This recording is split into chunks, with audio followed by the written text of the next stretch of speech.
Agora, política e educação, eu deveria, quer dizer, outro educador possivelmente parte imediatamente da questão política e educação e faça uma indagação primeiro, o que é política, o que é educação, e vá desnudando as relações entre uma e outra. Eu nunca trabalho assim. É até interessante dizer a vocês como é que eu trabalho. Seja escrevendo, seja falando, e seja pensando. De modo geral, a primeira coisa que eu faço, e que vou fazer aqui também agora, mas eu vou falar um pouco de como faço, o que me parece que facilita a compreensão do método que eu mesmo estabeleço para conhecer.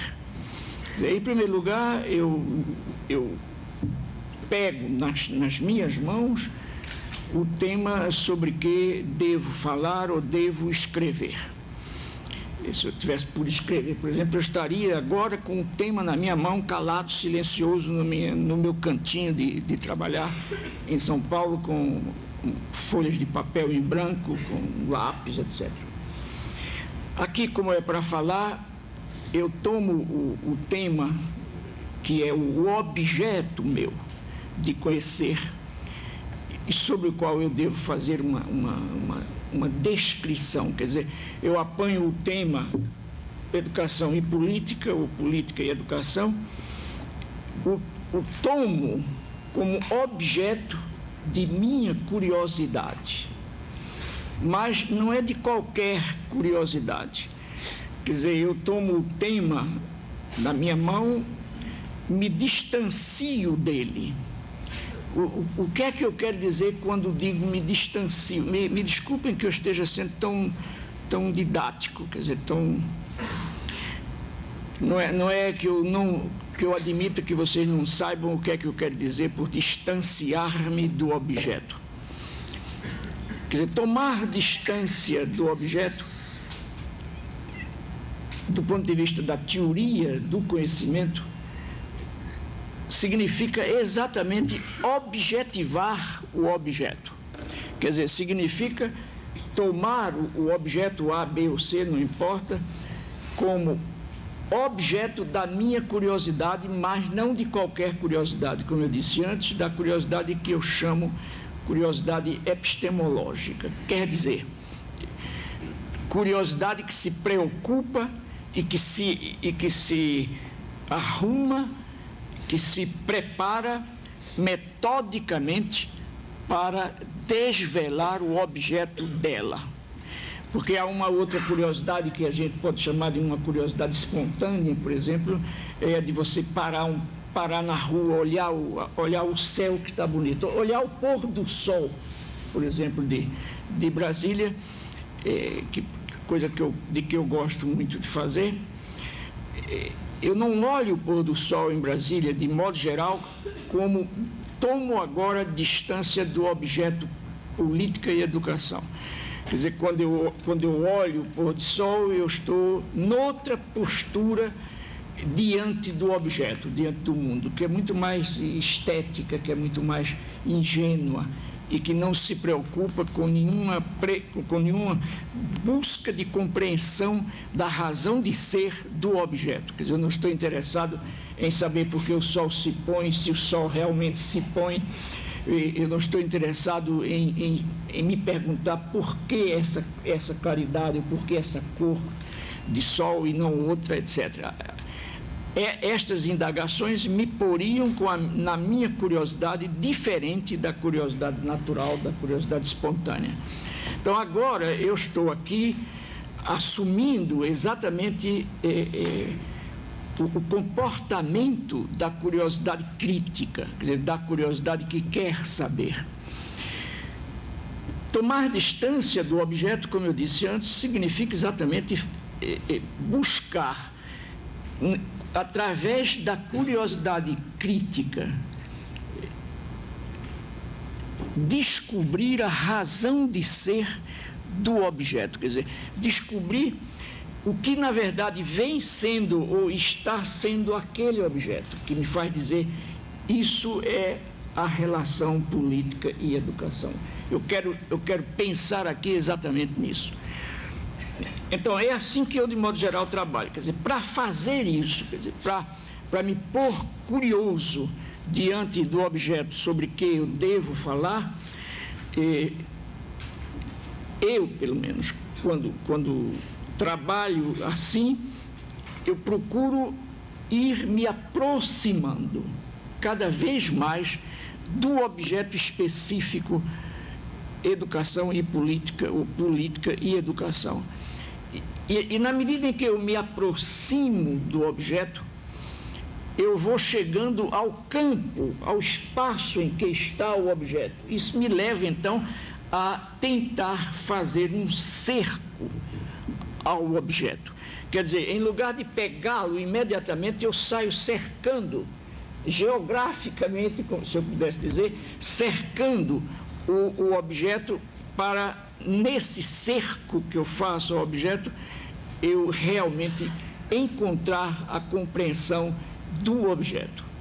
Para mim, o melhor caminho de reconhecer essa relação entre política e educação é me colocar, é me pôr agora em face de uma situação que a gente já reconhece como uma situação educativa e procurar compreender como aquela situação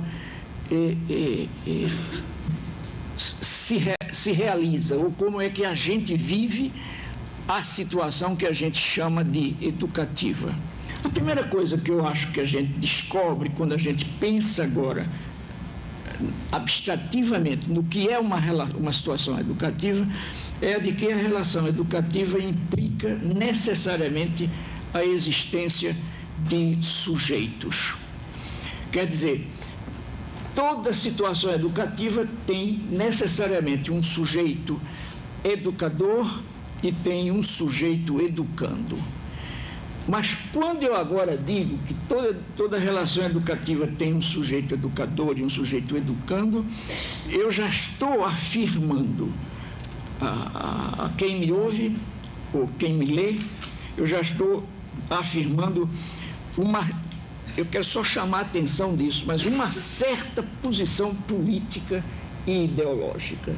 Quer dizer, no momento em que eu digo que o educando é também sujeito do processo de sua própria educação e não só o objeto do trabalho educador da educadora ou do educador, eu estou afirmando uma certa opção política e uma certa posição ideológica quando dizendo que o educando é também sujeito, eu não aceito que ele seja mero objeto da prática pedagógica. Então, isso significa, já num primeiro momento, se o ouvinte me ouve de forma crítica, ele já pode ficar despertado para o fato de que eu estou fazendo uma afirmação democrática e não autoritária. Um segundo elemento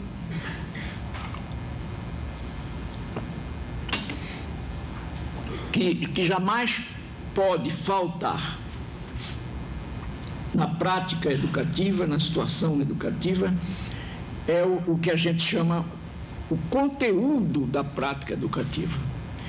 Ou o que eu posso chamar, o que podemos chamar também, o objeto a ser ensinado e a ser aprendido. O conteúdo programático ou o objeto de conhecimento. Isso, então, quando eu digo não há uma situação educativa que não tenha um conteúdo que o professor ensina ou a professora e que o aluno aprende. Quando eu digo isso, eu estou afirmando que toda situação educativa é uma situação que envolve o processo de conhecimento. Quer dizer, não há situação educativa sem objeto de conhecimento. Em outras palavras, a gente usa uma expressão de origem grega para dizer que a situação educativa é sempre gnoseológica, quer dizer, ela envolve sempre o ato de conhecer, ou o processo de conhecer. O meu comportamento ou a minha posição difere da posição do educando porque se pressupõe e se admite que o professor sabe o objeto ou entrou no processo de saber, de conhecer o objeto que ele ensina antes do aluno, mas é óbvio isso. Inclusive, a própria nem sempre se dá isso. Às vezes o aluno soube antes, ou sabe concomitante com o professor. Mas, em regra, implica que o professor estudou, que o professor conheceu aquele objeto antes do aluno. É exatamente por isso que, no momento, por exemplo, em que o professor ensina o objeto, o conteúdo, o professor faz um processo fundamental, ou entra num processo fundamental, que quando é sentido, quando é assumido pelo professor, dá à tarefa do professor uma boniteza fantástica e uma situação de alegria e de felicidade, que é o seguinte: na medida em que o professor ensina o objeto que ele conheceu antes, ele reconhece o objeto que ensina. Quer dizer, ele sabe o objeto que sabia. E no momento em que o educando, travando a sua relação com o educador ou com o professor, começa a procurar conhecer o objeto de que o professor fala, o educando entra no processo de conhecer o ainda não conhecido, ou o mal conhecido ainda. Quer dizer, um começa a aprender, o outro reconhece o aprendido ao ensinar. Vocês vejam que esse processo em si mesmo é de uma boniteza fantástica, entendeu?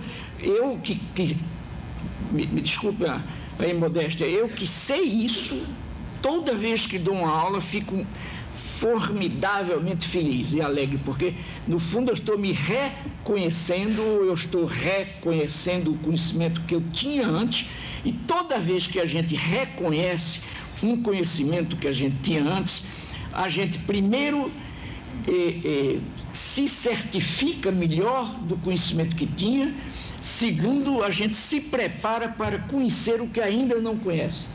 Quer dizer, então a tarefa pedagógica de quem ensina é uma tarefa profundamente rica quando ela é realmente assumida. Quer dizer, é preciso que eu, como educador, saiba o que é que eu faço e o que é que existe no que eu faço. Então, um outro elemento que não pode deixar de existir na prática educativa é, por exemplo, o objetivo, o sonho com relação ao amanhã. Quer dizer, esse sonho tem que ver com um certo conjunto de valores éticos, de valores morais, intelectuais,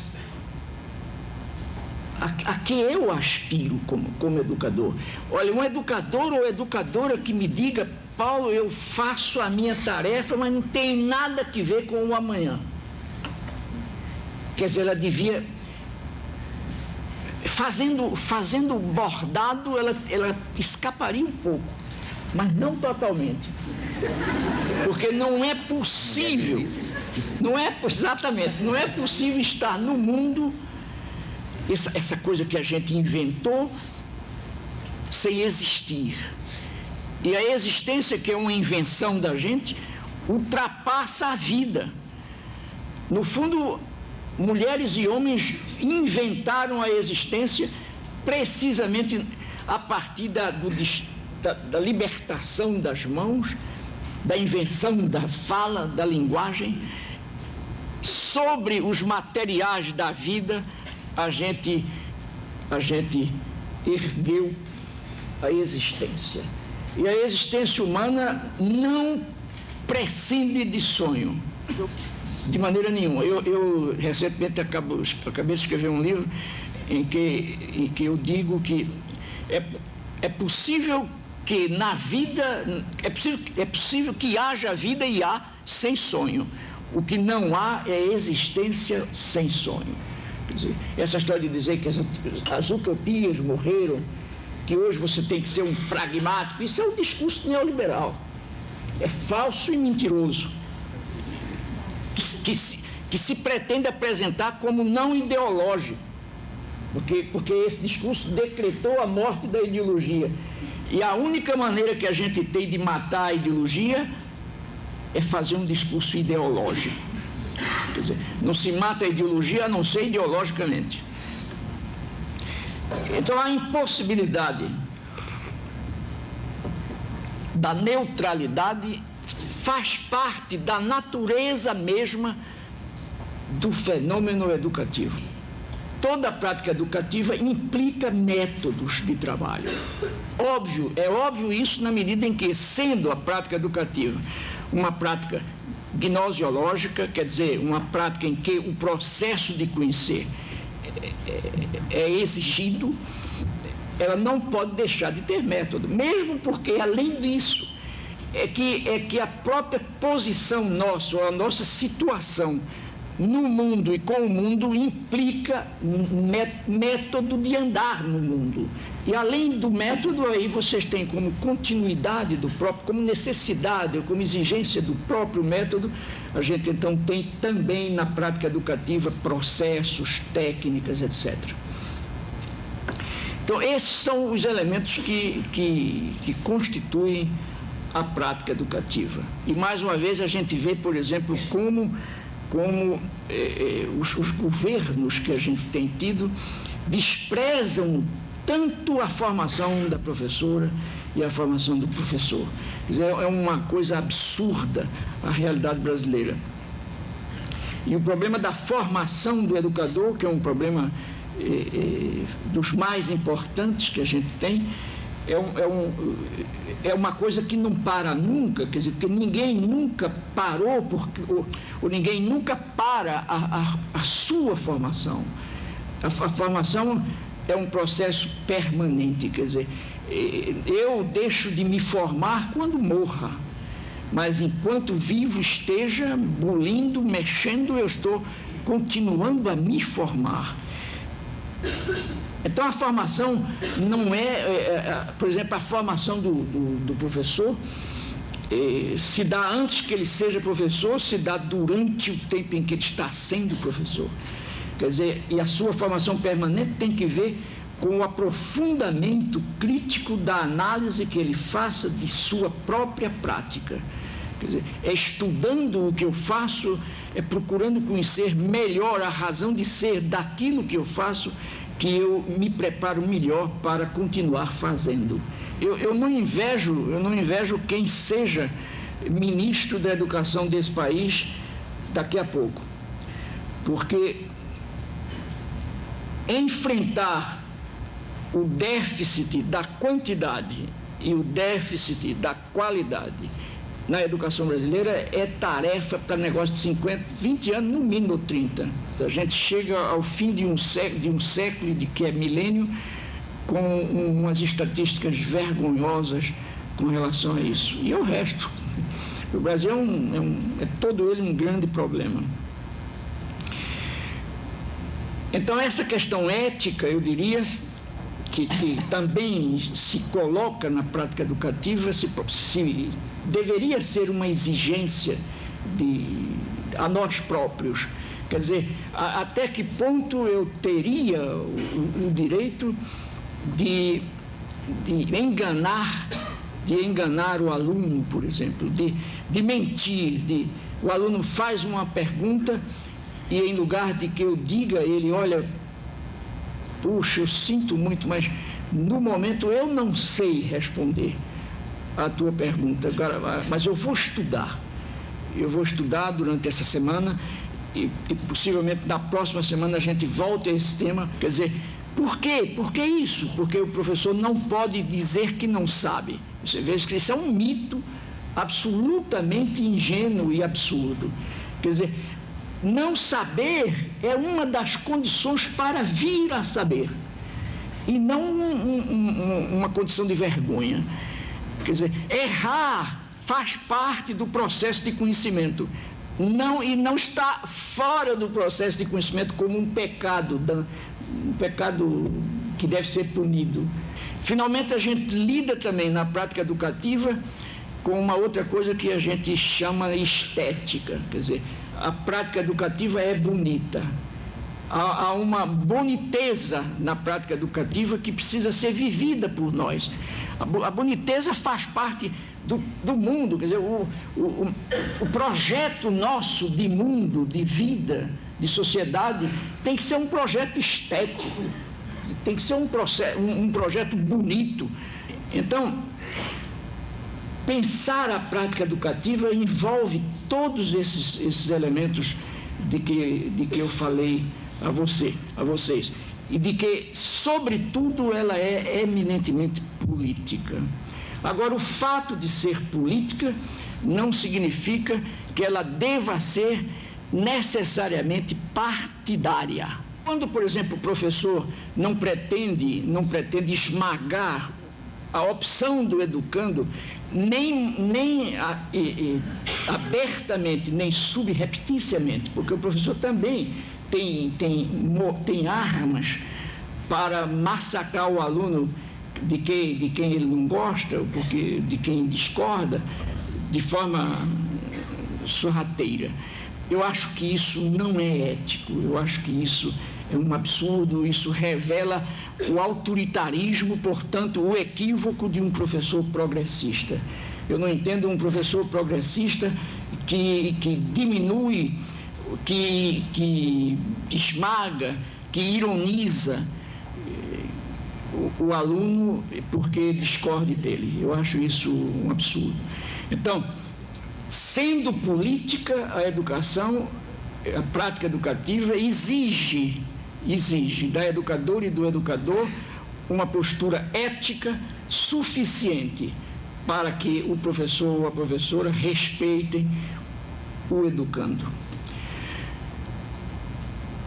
Por isso é que o educando deve ser livre para conhecer a posição. Eu não concordo com essa história de você dizer, não, o educador deve ficar silencioso com relação à sua opção política para não influenciar o aluno. Não, isso é uma mentira. Eu acho que isso é um desrespeito ao aluno também. Eu acho que uma das coisas fantásticas na educação é exatamente a possibilidade de o aluno crescer como ele, como a pessoa dele. E isso ele não cresce, ele cresce na medida em que ele se experimenta em posições até que se antagonizam. Quer dizer, ele precisa experimentar as diferentes opções que são políticas para fazer também a sua opção. Agora, se vocês pensam nisso tudo, do ponto de vista do alfabetizador, é a mesma coisa. Quer dizer, o alfabetizador que trabalha com grupos de adultos deve ter sua opção política, não há dúvida nenhuma, é um direito dele, um dever dele, mas deve respeitar profundamente a ingenuidade ou, sobretudo, a debilidade. A debilidade não física, às vezes também física, mas a debilidade moral. Quando eu digo moral, não no sentido de imoralidade, quer dizer, a debilidade da personalidade, as experiências negativas do oprimido, que fazem com que ele seja, às vezes, um quase vencido. Quer dizer, o educador nesse caso, tem que ser muito cuidadoso para não insinuar que está querendo mandar votar nesse ou naquele, mas deve enfatizar a necessidade de assumir-se o direito e o dever de votar. Quando você faz uma análise histórica, você vê que há um mundo de coisas que se passaram ou que não se passaram, que estão condicionando o que está passando e dificultando o que deve passar. amanhã. Quer dizer, fazer uma séria combinação entre o hoje, o ontem, o hoje e o amanhã. E sabendo, sobretudo, que o amanhã não é uma província histórica que está ali à espera que a gente chegue. Pelo contrário, o amanhã só existe como a gente quer se a gente transformar o hoje como a gente quer. Quer dizer, não há amanhã nenhum que seja presente de Deus. O amanhã é a transformação do hoje com a iluminação da sabedoria do ontem, com a experiência que o ontem nos deu. O futuro, em primeiro lugar, o futuro é problemático.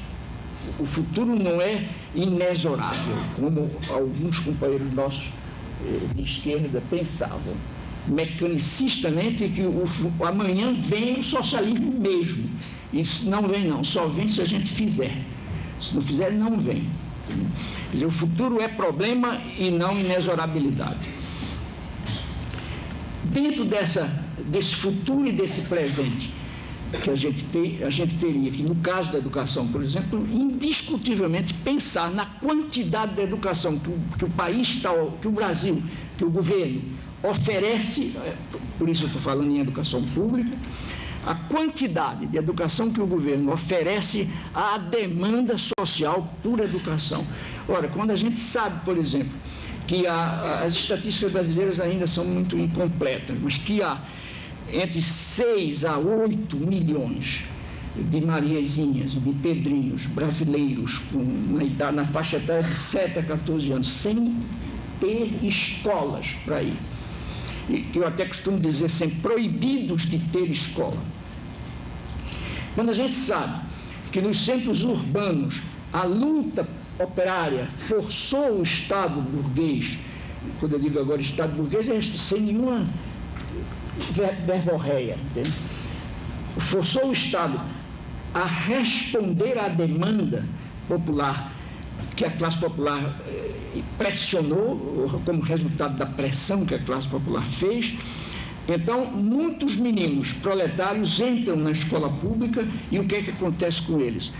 Uma grande parte é expulsa da escola no primeiro e segundo ano, e aí a esse fenômeno de expulsão da escola os especialistas chamam de evasão escolar. Como se os meninos tivessem feito um congresso aqui em Brasília e tivessem decidido que eles do primeiro para o segundo se evadem. O verbo evadir significa outra coisa, entende? Então, o menino não sai porque quer, porque decidiu. O menino foi expulso porque ele não aprendeu, porque ele não se alfabetizou. E não se alfabetizou porque houve incompetência da escola e porque houve ideologia negativa da massa popular no processo de ensinar a língua portuguesa. É isso que se dá.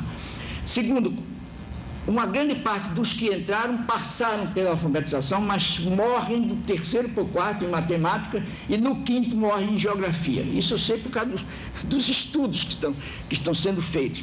Então, quando você acompanha uma geração de crianças que se matricularam na escola no ano X, 5 anos depois, ou seja, ou 6 anos, se vocês forem ver o que foi que chegou ao fim dessa geração, é uma quantidade irrisória. Então, os meninos que entram, grande parte são excluídos no primeiro ano, do primeiro para o segundo, e a outra parte que fica é expulsa mais adiante. E fica, então, uma minoria que chega ao fim do curso chamado ginasial na minha época, e hoje é primeiro grau. Eu vivo sempre perguntando a ela. Então, acontece então uma coisa terrível nesse momento. É que de um lado vão os meninos que puderam estudar, os meninos ricos estudaram na escola primária paga. E chegam aqui com os meninos que chegaram pela escola pública caindo. Quando chegam aqui, os meninos ricos fazem isso e vão para as universidades gratuitas. E os pobres fazem isso e vão para a universidade paga. Quer dizer, esse treco é imoral. A solução não é privatizar a educação, essa mania de privatizar tudo, e que não é privatizar, entende? Quer dizer, eles pegam a coisa pública e transformam em privatização absoluta para eles. Ninguém privatiza o que não dá lucro. Então, é preciso que haja uma reorientação desta política, que não pode ser feita se a reorientação se dá apenas na educação. Tem que ser uma reorientação dentro da globalidade a ser reorientada da política, quer dizer, em favor de quem eu administro. E se eu administro em favor de alguém é porque eu estou contra alguém. Não há que ter medo de dizer essas coisas. Quer dizer, mas ser contra não é mandar matar os caras. Por exemplo, eu vou dizer um exemplo aqui. Em lugar de fazer escola, por exemplo, uma escola a mais, numa zona rica de São Paulo, que já tem suficiente escola, por que não fazer essa, então, na zona periférica, que não tem? Uma praça pública. Vocês já viram, eu pelo menos nunca vi, nem no estrangeiro, canto nenhum, nenhuma zona popular que tenha jardins e árvores. Não sei se em Brasília tem. Agora, onde você começa a chegar e ver jardim arborizado, isso, aquilo, você pode dizer, isso daqui mora uns caras mais ou menos. Quer dizer, então, em lugar de fazer mais jardim nas zonas mais bonitas, por que não fazer jardinagem nas zonas desprezadas?